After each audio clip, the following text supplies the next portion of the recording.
الكرة الذهبية ديال 2025 كلشي كيهضر على دابا بعد ما خرجت اللائحة الأولى ديال المترشحين. كلشي كيبوستي هاشتاغ حكيمي بالون دور بعد ما خرج حكيمي في اللقاء الحصري مع كانال بلس، وبعد الرفض ديالو ديال السحب إعطاء نفسه الأحقية لربح الكرة الذهبية من طرف البي اس جي. السؤال اللي غنحاولوا نجاوبوا عليه، شكون توب 5 الأكثر مترشحين مؤهلين باش يديو الكرة الذهبية 2025؟ ولكن قبل غنحاولوا نجاوبوا هل الطريقة الحالية عادلة؟ بعد قرار فوز رودري العام اللي فات أثار جدل واسع، حيث أن الأغلبية كان كيقول باللي فينيسيوس جونيور هو كان أكثر استحقاقا له.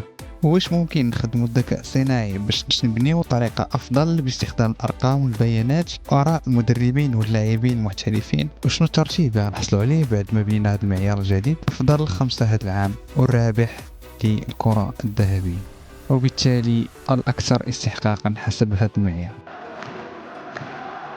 النظام الحالي ديال الكرة الذهبية في الحقيقة ما كاينش دليل انه مفبرك ولا مغشوش، ولكن كاين بزاف ديال العوامل اللي كتخليه قابل للانحياز. فاولا الترشيح الاولي كيكون في يد المحررين ديال فرانس فوتبول ولا ليكيب، يعني القائمة اللي كتخرج ل 30 اسم كتشكل اولا خلف ابواب تحريرية، وهذا بحد ذاته اول انحياز قبل ما يبدا التصويت.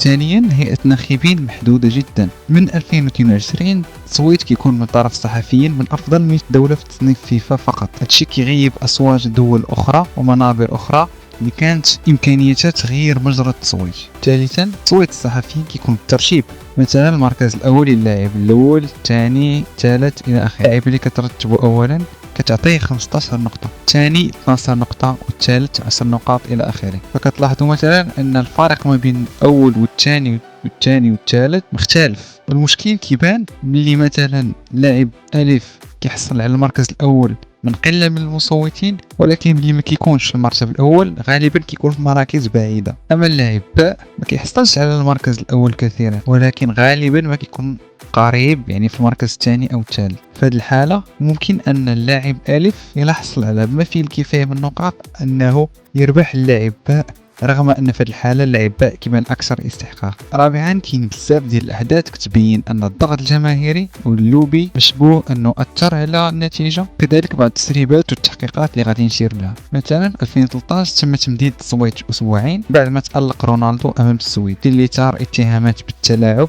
وظلم ريبيري. في 2018 تم اكتشاف اسم صحفي وهمي ضمن لجنه التصويت. 2021 خرج تحقيق عن لوبي باريس انهم حاولوا التأثير على التصويت لصالح اللاعبين ديالو. في السنة الماضية 2024 خرجت تسريبات نتائج التصويت قبل الاعلان ديالها، هادشي اللي خلى ريال مدريد يقاطعوا الحفل احتجاجا على غياب الشفافية. سادسا ومن ناحية اخرى كاين انحياز تاريخي للهجوم بدل الحراس ولا المدافعين اللي نادرا ما كيفوزوا، وهادشي غالبا ما كيرجع للاعلام اللي كيلمع الاهداف اكثر من غيرها من المهارات. اخيرا كاين المشكل ديال قصر الذاكره والتاثير ديال اخر لحظه، بحيث ممكن ان الاحداث الاخيره والانجازات الاخيره تأثر على الصوره الكامله ديال سنه كامله ديال بعض اللاعبين. غنحاولوا دابا نفكوا نظام التصويت الحالي، ناخذوا السنين الاخيره نكون انماط اللي كتكرر ونقارنوها على لاعبي هذا الموسم باستخدام الذكاء الصناعي باش يقدر يتنبأ لينا شكون هما التوب 5 توب 5 وبالتالي شكون الفائز. فمثلا من 2015 2024 في المواسم اللي ما فيهاش بطولات ديال المنتخبات داخل نافذة الجائزة غالبا ما كيفوز افضل لاعب في دوري ابطال اوروبا، مثلا بنزيما في 2022. ملي كتكون بطولة كبرى للمنتخبات داخل نافذة الجائزة اللاعب غالبا ما كيجمع لقب دولي ضخم وموسم أندية قوي. هادشي اللي وقع في 2024 2023 و 2021. كذلك الاعلام كيميل للهجوم والقصص كبيرة كهداف دوري ابطال او نجم النهائي، وكذلك الجوائز الاوروبيه.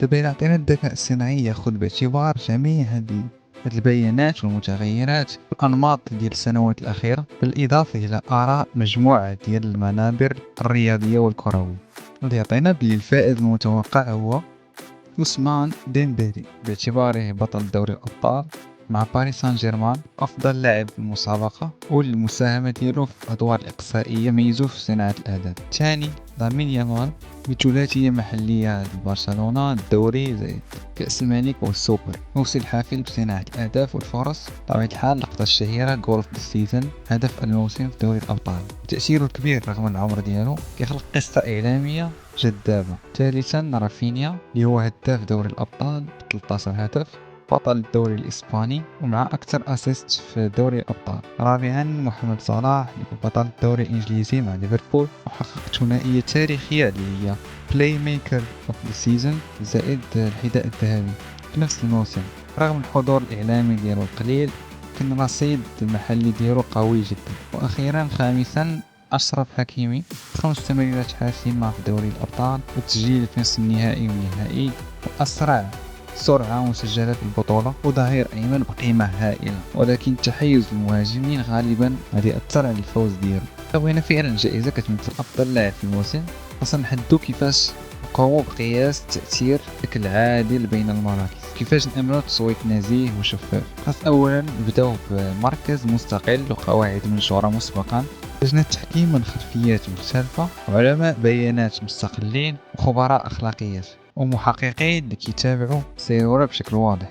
ما بين المؤشرات اللي غنستخدموها لتحليل البيانات، مؤشر رايس هو اختصار ل Role Adjusted Impact Score أو مؤشر التأثير المعدل حسب الدور. كيخدم إحصائيات اللي متقدمة اللي كتختلف على حسب مركز اللاعب، يكون التقييم منصف أكثر. طريقة حساب المؤشر كيكون على حسب المركز. أولا المهاجمون والصانع واللاعب، كيتم التركيز على إحصاءات بحال الأهداف المتوقعة XG، التمريرات الحاسمة المتوقعة XA، التمريرات والنقلات التقدمية، صناعة الفرص إلى آخره. لاعبي الوسط كيتم التركيز على قيمة الاستحواذ مثل OBV ولا XD، استرداد الكرات، الضغط على الخصم، المساهمة في بناء الهجمات. بالنسبة لحراس المرمى كنشوفوا فارق بين الأهداف المتوقعة ضد الحارس، خروج الكرات العرضية، التصديات، التغطية خلف خط الدفاع، بالإضافة إلى معاملات قوة المنافسة، بحيث أن الإنجازات في البطولات الكبرى كتحتسب أعلى من البطولات المحلية.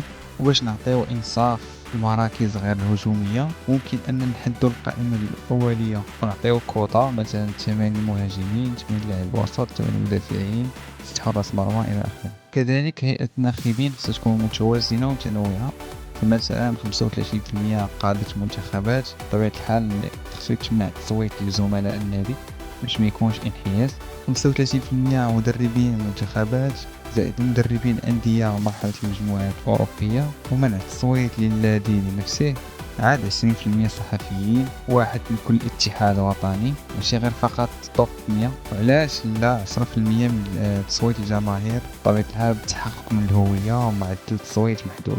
كذلك خصو يدار بروتوكول كوميت ريفيل إلكتروني مفتوح للتدقيق، بحيث أن الجمهور يقدر يتحقق بنفسه أن المجموع ديال الأصوات هو بالحقيقة كما أعلن، إلى غيرها من المعايير. وأخيرا بناء على النظام الجديد اللي صيبنا وسميناه بالون دور 2.0، كيفاش ممكن دابا نرتبو توب 5؟ هنايا الذكاء الصناعي غادي تعطينا لائحة ديال نفس الأسماء ديال توب 5 ولكن ترتيب مختلف شوية.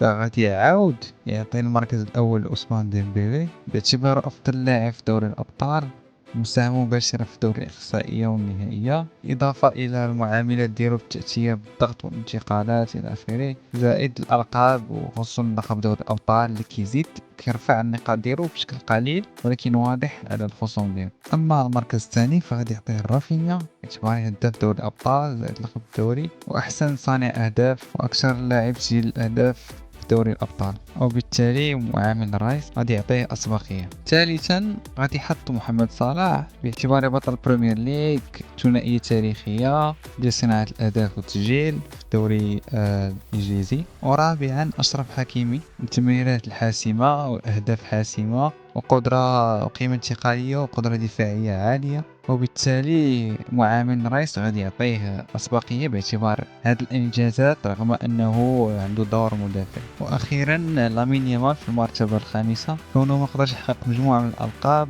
اللي خداها لي رافينيا وغيره، ديمبيلي في دوري الأبطال، محمد صلاح اللي خدا جوائز أكثر محليا.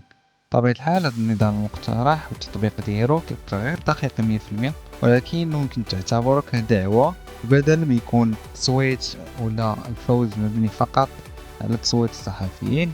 من الأولى اعتبار معاملات رياضية جديدة باستخدام التكنولوجيا الحديثة للتتبع والإحصائيات باش تعطي كل واحد حقه وتكون أكثر إنصافا. وفي الأخير مادام كاين هذا الاختلاف الكبير في الآراء إلا وأن القرار غير واضح 100%. اي واحد من هاد الخمسة كيستحق انه يفوز، وماشي بحال السنوات اخرين اللي فاتوا فين كان غالبا الفائز كيكون واضح. اذا من حقنا كجمهور تشجع حكيمي، بالاضافه انه فعلا مستحق ان نثقوا فيه ونشجعوه بزاف ديال الطرق اللي غتحاول تاثر ولا الضغط على الراي العام وبالخصوص الصحافه بحال هاشتاغ وبالتالي خلي لنا الرأي ديالك شكون يستاهل أكثر. متنساش دير سبسكرايب إلا عجبك المحتوى وتدعمني، لايك وكومنتير وشارك مع شي واحد اللي كيهمو الموضوع. وشكرا.